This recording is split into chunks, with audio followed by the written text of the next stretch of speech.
जिग्मा mathematics के English medium session में आप सबों का स्वागत है। हम लोग रिलेशन से संबंधित थ्योरी पढ़ चुके हैं। अब हम लोग उसका प्रॉब्लम पर बात करेंगे। इसके पहले एक चीज़ और हम लोग जान लेते हैं, इन्वर्स ऑफ रिलेशन। रिलेशन का इन्वर्स के बारे में हम लोग चर्चा करते हैं। इन्वर्स रिलेशन क्या होता है? इन्वर्स का मतलब होता है व्युत्क्रम, उल्टा। इन्वर्स का मतलब होता है अपोजिट। देखिए, let A relation R from set A to set B such that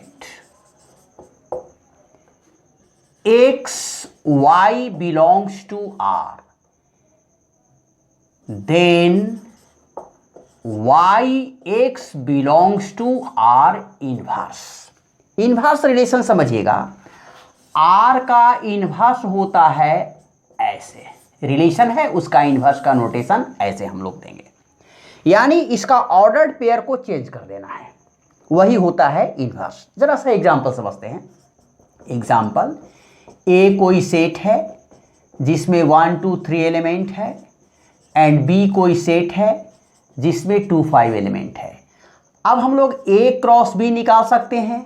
A cross B का मतलब हो गया 1 2 1 5 2 2 2 5 3 2 एंड 3 5। यहां से एक रिलेशन हम तैयार कर रहे हैं। रिलेशन जब भी लेना है आपका क्रॉस प्रोडक्ट का ही एलिमेंट लेना है, इससे बाहर एलिमेंट नहीं लेना है आपको, क्योंकि we have to consider a particular set A and B. यही सेट पर हम लोग इसका कार्टेशियन प्रोडक्ट निकाल दिए। अब इसी एलिमेंट को लेकर के हम लोग रिलेशन तैयार करेंगे। जैसे मान लिया कि कोई रिलेशन ले लेते हैं, कोई भी एलिमेंट चूज कर सकते हैं आप, इसमें कोई रेस्ट्रिक्शन नहीं है। 1 2 3 2 एंड 3 5, यह एक रिलेशन हो गया। तो डिफिनेशन इन्वर्स रिलेशन का क्या कहता है कि अगर एक्स वाई रिलेशन में है तो आर इन्वर्स यानी उसका इन्वर्स जो होगा वाई एक्स, यानी ठीक इसका ऑर्डर को हम लोग चेंज कर दिए हैं। अगर कोई सवाल करता है कि यह कोई आर रिलेशन है तो इसका आर इन्वर्स क्या होगा, तो आर इन्वर्स हो जाएगा आपका 2 1। देखिए चेंज कर रहे हैं, 2 3 हो गया और ये हो गया आपका 5 3। यानी किसी रिलेशन का इन्वर्स का मतलब ठीक उसका अपोजिट हो जाएगा, ऑर्डर्ड पेयर चेंज कर जाएगा। यही है आपका inverse relation. Now we discuss a question number A है। देखिए क्वेश्चन ये है, let R be a relation in the set N by R is equal to इतना। करेक्ट आंसर विल बी, ये देखिए इसमें करेक्ट ऑप्शन क्या होगा, जरा सा समझिएगा। एग्जामिनेशन में जरा सा भी इसमें प्रॉब्लम नहीं आएगा, किसी भी तरह का प्रश्न पूछा जाएगा जरा सा भी प्रॉब्लम आपको नहीं आएगा। देखिएगा रिलेशन को डिफाइन कर दिया गया है यहाँ कि किस तरह का रिलेशन दिया हुआ है। देखिए रिलेशन है A B, A is equal to B minus 2 और B is greater than 6। Greater than 6 यहाँ देखिएगा ये सेट जो है नेचुरल नंबर से डिफाइन किया हुआ है। नेचुरल नंबर 1 से स्टार्ट होता है, 1 2 3 4 5 6, इसको बताने की जरूरत नहीं है। तो यहां देखिए इसमें करेक्ट ऑप्शन क्या होगा, जरा सा देखिएगा।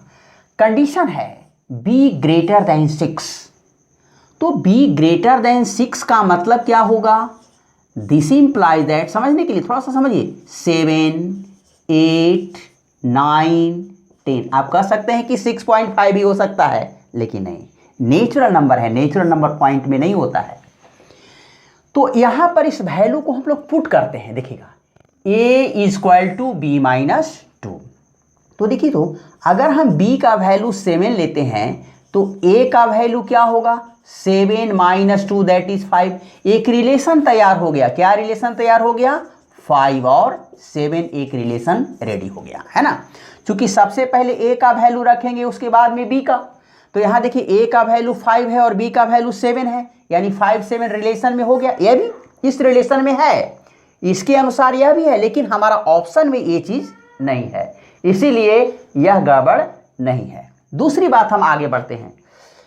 b का वैल्यू हम लोग रखते हैं 8, तो a का वैल्यू क्या होगा, 8 माइनस 2 दैट इज 6, यानी इसका ऑप्शन क्या होगा? 6 और 8, इसका ए भी रिजल्ट हो सकता है। ऑप्शन में ए भी हो सकता है, ए भी हो सकता है, लेकिन हमको ऑप्शन में देखना है कि 6 8 रिलेशन में आ गया, यानी ऑप्शन करेक्ट आपका ये है। ध्यान दीजिएगा, सीबीएसई हो या बिहार बोर्ड हो, प्रॉब्लम नहीं है। सीबीएसई के लिए भी बहुत ही इंपॉर्टेंट टॉपिक्स है, सब सीबीएसई, बिहार बोर्ड और स्टेट बोर्ड, जितने भी स्टेट बोर्ड हैं सबों के लिए इस। दूसरी बात है, ये इस वर्ष बिहार बोर्ड में एक क्वेश्चन आया था 2020 में, 1 मार्क्स का क्वेश्चन ये आया था। क्वेश्चन, सवाल है, so that the relation R in the set given by R equal to इतना is reflexive but neither symmetric not transitive. कहने का मतलब, यह जो रिलेशन दिया हुआ है यह रिफ्लेक्सिव है लेकिन सिमेट्रिक और ट्रांजिटिव नहीं है। देखिएगा, सॉल्यूशन में हम लोग लिख रहे हैं, सिंस 1 1 2 2 और 3 3। देखिएगा, रिफ्लेक्सिव का प्रॉपर्टी क्या होता है कि फर्स्ट और सेकेंड एलिमेंट सेम होना चाहिए। तो यहां देखिएगा कि 1 1 2 2 3 3 बिलोंग्स टू आर, यानी फर्स्ट और सेकेंड कोऑर्डिनेट सेम है, वह एलिमेंट है। This implies that R is reflexive, R reflexive है। पहला पॉइंट क्लियर हो गया। सेकेंड देख लेते हैं, यह ट्रांजिट सिमेट्रिक है कि नहीं है। सिमेट्रिक में देखिएगा कि 1 1 रिलेशन में है, 1 2 रिलेशन में है, तो 1 2 भी रिलेशन में है। क्लियर है, यहां से कोई प्रॉब्लम नहीं है।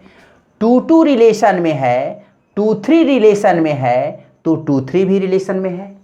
फिर से थोड़ा सा समझिएगा, देखिएगा, कोई कंडीशन फेल नहीं होना चाहिए। सॉरी, सिमेट्रिक बात करें, हम ट्रांजिटिव पर बात करने लगे थे, सिमेट्रिक पर बात कर रहे थे। 1 1 है, उल्टा ठीक है, 2 2 को उल्टेंगे 2 2 मिलेगा, 3 3 को उल्टेंगे 3 3 मिलेगा। ये तो क्लियर है, इसको तो चेक करने की जरूरत नहीं है। हम लोग को चेक करना था सिमेट्रिक, हम ट्रांजिटिव की ओर बढ़ रहे थे, इसीलिए थोड़ा सा फिर से देखिए। 1 2 है तो 2 1 नहीं है। देखिएगा, ट्रांजिटिव टेस्ट करने के लिए हर एक एलिमेंट पर हम लोग, सिमेट्रिक बात करने के लिए हर एक एलिमेंट पर हम लोग बात करेंगे। जैसे 1 1 है तो उसका उल्टा भी होना चाहिए 1 1, जो कि है। 2 2 है, इसका अपोजिट 2 2 है। 3 3 है, इसका अपोजिट भी है। 3 3 ना होगा उल्टा, तो इसमें है। अब 1 2 है लेकिन 2 1 नहीं है, यही आपका डिस्कनेक्ट हो गया यहाँ से। तो यहाँ लिखेंगे कि 1 2 रिलेशन में है बट 2 1 रिलेशन में नहीं है।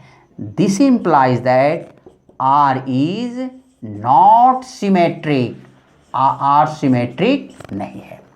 तीसरी बात हम लोग ध्यान देते हैं, तीसरा पॉइंट है ट्रांजिटिव।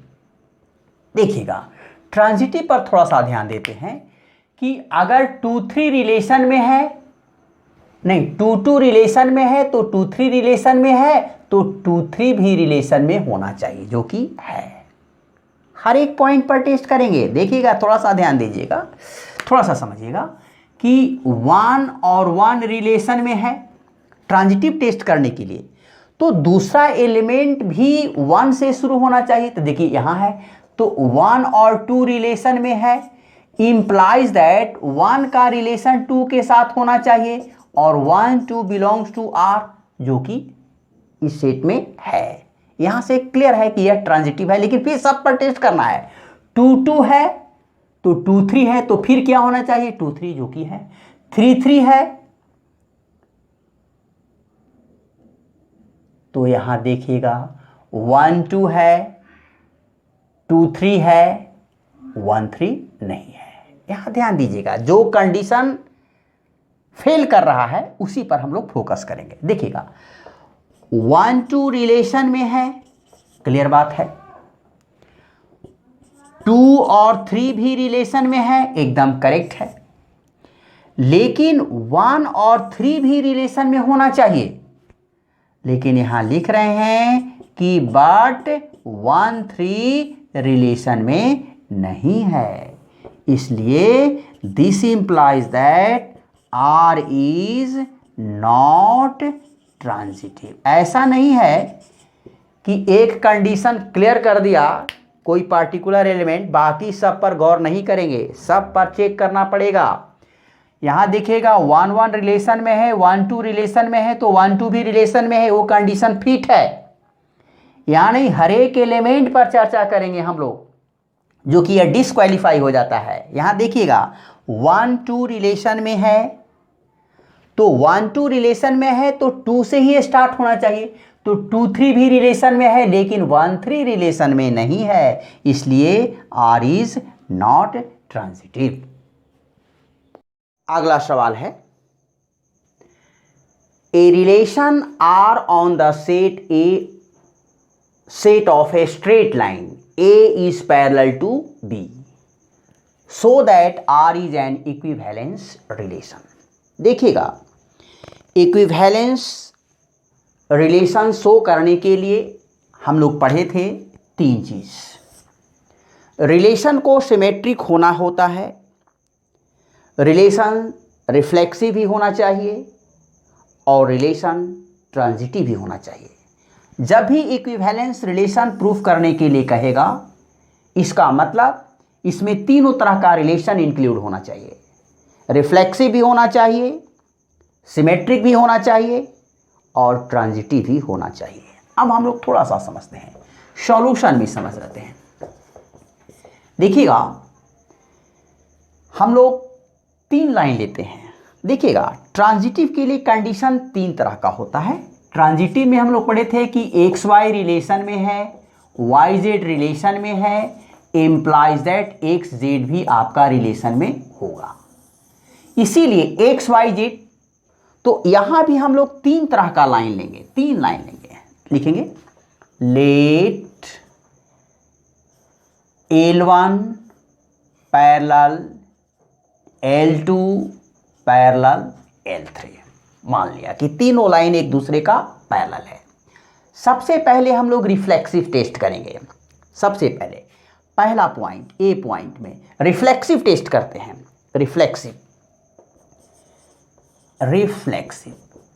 रिफ्लेक्सिव का डिफिनेशन क्या होता है कि x बिलोंग्स टू r, मतलब फर्स्ट कोऑर्डिनेट और सेकेंड कोऑर्डिनेट आपका सेम होना चाहिए। तो देखिएगा कि कोई भी लाइन अपने आप में पैरेलल होता है। कोई भी लाइन, जैसे कोई आपसे कहेगा कि हम अपने आप के बराबर हैं, कोई भी लाइन अपने आप का पैरेलल होता है, तो इसमें रिफ्लेक्सिव का प्रॉपर्टी होता है पैरेलल के लिए। तो इसमें लिखेंगे कि L1 पैरेलल L1, यानी कोई भी लाइन अपने आप में क्या होता है, पैरेलल होता है। इसका मतलब हो गया कि L1 और L1 रिलेशन में है, यानी x belongs to r, therefore r क्या होगा आपका, रिफ्लेक्सिव होगा। हेंस r इज रिफ्लेक्सिव है। हम लोग अगला पॉइंट बात करते हैं बी पर। बी का मतलब समझिए क्या, सिमेट्रिक टेस्ट करना है। सिमेट्रिक टेस्ट करने के लिए कंडीशन हम आपको क्या बताए थे, डिफिनेशन को थोड़ा सा हम लोग पीछे से देख लेते हैं कि x y belongs to R implies that y x belongs to R. देखिएगा, रिलेशन फंक्शन हो या कोऑर्डिनेट ज्योमेट्री जो होता है 3D, इसका प्रीवियस नॉलेज होना बहुत ज़रूरी है। प्रीवियस नॉलेज बहुत ज़रूरी होता है, क्योंकि अगर 3D आप पढ़ते हैं तो उसमें वेक्टर का जानकारी ज़रूरी होता है। रिलेशन पढ़ते हैं तो सेट का नॉलेज होना चाहिए। प्रीवियस क्लास में 11th में भी हल्का सा डोमेन रेंज पर हम लोग बात कर चुके होंगे। तो इस तरह से प्रीवियस नॉलेज का जानकारी ज़रूरी होता है, और पिछले जानकारी विद्यार्थी लोग भूल जाते हैं, इस कारण उसको समझने में यहाँ पर थोड़ा सा डिफिकल्ट का सामना करना पड़ता है। अगर डायरेक्ट उसमें आ जाता है कि पिछले से कोई मतलब नहीं होता है तो वहाँ पर विद्यार्थी को ईजी लगता है, लेकिन इसका प्रीवियस नॉलेज बहुत ज़रूरी है, इसीलिए ये डिफिकल्ट पोर्शन लगता है। सिमेट्रिक में देखिएगा क्या हमने डिफिनेशन दिया था कि अगर एक्स वाई रिलेशन में है तो वाई एक्स भी रिलेशन में होना चाहिए, तभी वो सिमेट्रिक होगा। जरा सा यहाँ ध्यान देते हैं कि L1 पैरेलल है L2 का, दिस इंप्लाइज दैट L1 और L2 क्या है, रिलेशन में है। देखिएगा जरा सा, दो लाइन है, एक लाइन L1 है और एक लाइन आपका L2 है। यह line, this line is parallel to this line. L1 parallel है L2 का, तो क्या L2 पैरेलल नहीं होगा L1 का? दोनों एक दूसरे का पैरेलल है, तो हम लोग लिख सकते हैं कि L2 पैरेलल है आपका L1, इंप्लाइज दैट L2 और L1 भी आपका रिलेशन में है, हेंस R इज क्या हो गया, R is symmetric. Symmetric property भी, सिमेट्रिक का डिफिनेशन भी फुलफिल करता है। अब हम लोग तीसरा टेस्ट करते हैं, ट्रांजिटिव। ट्रांजिटिव प्रॉपर्टी फॉलो कर रहा है कि नहीं। देखिएगा C number, transitive. Transitive relation है कि नहीं, थोड़ा सा देख लेते हैं। देखिएगा L1 पैरेलल है L2 का, इंप्लाइज दैट L1 और L2 रिलेशन में है। देखिएगा हमने बार बार देख रहा है, सिमेट्री के लिए, ट्रांजिटिव के लिए कंडीशन होता है कि अगर एक्स वाई रिलेशन में है और वाई जेड रिलेशन में है, इंप्लाइज दैट एक्स जेड भी रिलेशन में होना चाहिए। देखिए हमारे पास तीन लाइन दिया हुआ है, L1 है, L2 है और L3 है। तीनों लाइन एक दूसरे का पैरेलल है। तो देखिए L1 पैरेलल है L2 का। देखिए एक्स वाई रिलेशन आर, तो फिर y से ही शुरू होना चाहिए, यानी L2 पैरेलल क्या है, L3। इसका मतलब कि L2 और L3 भी रिलेशन में है। तो यहाँ देखिएगा कि इसका फर्स्ट और इसका लास्ट भी रिलेशन में होना चाहिए, तो क्या L1 और L3 रिलेशन में नहीं होगा, यानी L1 पैरेलल भी L3 होगा, इंप्लाइज दैट L1 और L3 भी आपका रिलेशन में है, hence R is transitive. R transitive हो गया। This implies that R is an equivalence relation. R is an equivalence relation, यानी तीनों करेक्ट है, तीनों सेटिस्फाई कर रहा है डिफिनेशन को, इसलिए R एक इक्विवेलेंस रिलेशन है। हम लोग अगले सवाल पर बात करते हैं। सवाल है, check whether the relation R defined in the set दिया, सेट में एलिमेंट दिया हुआ है 1 to 6, as R is equal to AB, B is equal to A+1, is reflexive, symmetric and transitive. देखिएगा बहुत ही इजी चीज है, relation and function difficult part नहीं है, एकदम इजी चीज है, खाली नंबर नॉलेज थोड़ा सा होना चाहिए। देखिएगा यहां पर रिलेशन डिफाइन किया हुआ है, AB और B is equal to A+1। इसमें सेट आपका दिया हुआ है, इसी सेट पर हम लोग बात करते हैं। जरा सा देखिएगा, हम लोग सबसे पहले हम लोग रिलेशन तैयार करते हैं। रिलेशन देखिए तैयार करते हैं। देखिएगा A का वैल्यू हम लोग रखेंगे, B का वैल्यू निकलते चला जाएगा, तो वैल्यू रखेंगे कहां से सवाल होता है। ये देखिए आपका एक सेट दिया हुआ है, तो यहां देखिएगा कि इफ, पहले रिलेशन तैयार कर रहे हैं इसके अनुसार, if A is equal to 1, तो B का वैल्यू क्या होगा, A+1, यानी 1 + 1 इज इक्वल टू 2, यानी 1 और 2 आपका रिलेशन में है। फिर आगे बढ़ते हैं, A का वैल्यू हम लोग 2 ले रहे हैं, इस वैल्यू को, तो B का वैल्यू क्या होगा, 2 + 1 यानी 3, यानी B का वैल्यू जो होगा 1 ज्यादा होगा A से। ये क्लियर हो रहा है, यानी 2 और 3 आपका रिलेशन में है।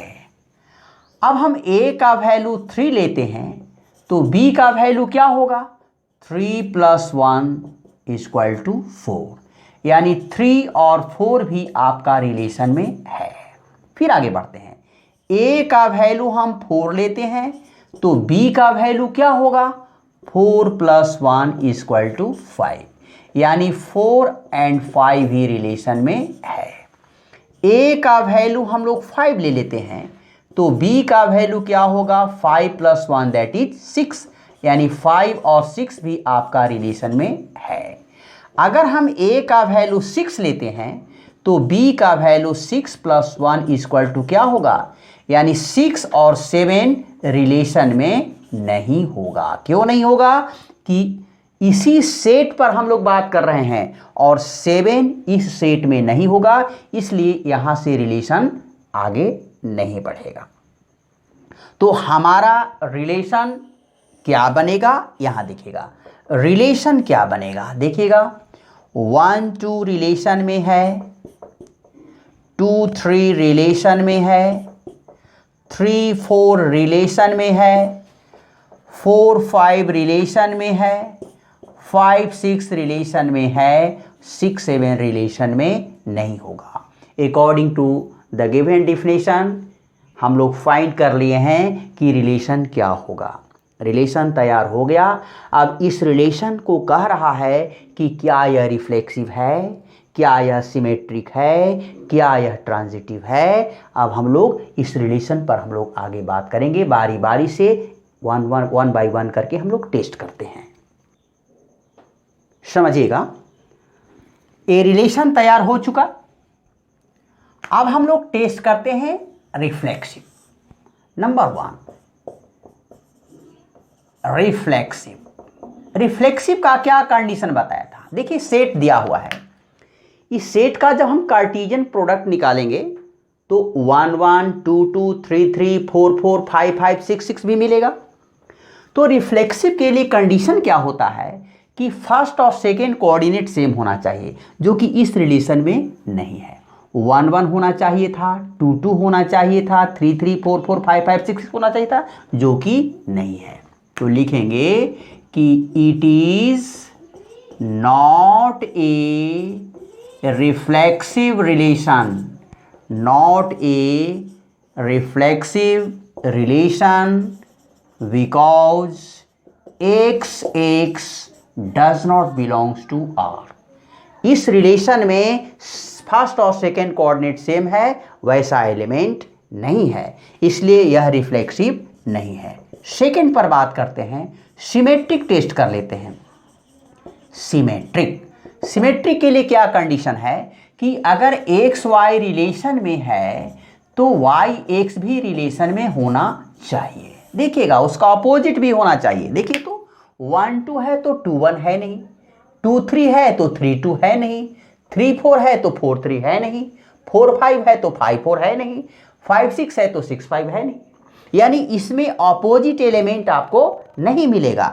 तो लिखेंगे it is not a symmetric relation, symmetric relation because x y relation में है implies that y x relation में नहीं है। एक्स वाई का मतलब समझिएगा कि 1 2 है तो उल्टा नहीं है, 2 3 है 3 2 नहीं है, 3 4 है 4 3 नहीं। वही चीज यहां पर लिखें कि एक्स वाई है लेकिन उसका अपोजिट उसमें हम लोग देख रहे हैं कि नहीं है, इसलिए यह सिमेट्रिक रिलेशन भी नहीं है। सी पॉइंट पर डिस्कस कर लेते हैं, ट्रांजिटिव है कि नहीं। जरा सा ध्यान दीजिएगा, ट्रांजिटिव का प्रॉपर्टी हमने क्या पढ़ा था कि अगर एक्स वाई रिलेशन में है और वाई जेड रिलेशन में है इंप्लाइज दैट एक्स जेड भी रिलेशन में होना चाहिए। जरा सा ध्यान दीजिएगा कि 1 2 है तो 2 से शुरू होना चाहिए। देखिएगा 1 2 है तो 2 3 है, तो फिर क्या रिलेशन मिलना चाहिए 1 3, तभी वह ट्रांजिटिव होगा। तो यह ट्रांजिटिव ही नहीं है। देखिए यहां भी 2 3 है तो 3 4 है, एकदम करेक्ट है। 2 कंडीशन फुलफिल है, तीसरा भी फुलफिल होना चाहिए। देखिए 2-3 रिलेशन में है तो 3-4 भी रिलेशन में है, एकदम करेक्ट है, लेकिन 2 और 4 का भी रिलेशन होना चाहिए, जो कि नहीं है। तो इट इज also not, ठीक है, it is also not a transitive because XY relation में है, YZ रिलेशन में है, implies that XZ रिलेशन में नहीं है, इसलिए यह ट्रांजिटिव नहीं है। यानी द गिवन रिलेशन, गिवन नहीं, obtained relation is neither reflexive not symmetric not transitive, यानी तीनों में कोई भी रिलेशन सेटिस्फाई नहीं हो पाता है। अगले प्रश्न की ओर बढ़ते हैं। क्वेश्चन है what type of relation is, ये देखिए रिलेशन दिया हुआ है इस सेट पर, एक रिलेशन, इस सेट का कार्टेशियन प्रोडक्ट निकाल दिया है, उसके बाद ये सेट तैयार कर दिया है। पूछता है कि किस तरह का ये रिलेशन है। देखिएगा पहले हम रिफ्लेक्सिव टेस्ट, रिफ्लेक्सिव तो है नहीं क्योंकि फर्स्ट और सेकंड कोऑर्डिनेट सेम होना चाहिए, कि जो कि उसमें नहीं है, एकदम क्लियर कट होगा। ट्रांजिटिव पर बात करते हैं, यह ट्रांजिटिव रिलेशन भी आपका नहीं है। क्यों नहीं है जरा सा देखिएगा, 1-3 है तो 3 से स्टार्ट होना चाहिए, देखिए यहाँ 3-1 है तो 1-1 होना चाहिए, जो कि नहीं है। 4-2 है तो 2-4 है तो 4-4 है, नहीं है, ये ट्रांजिटिव ही आपका नहीं है।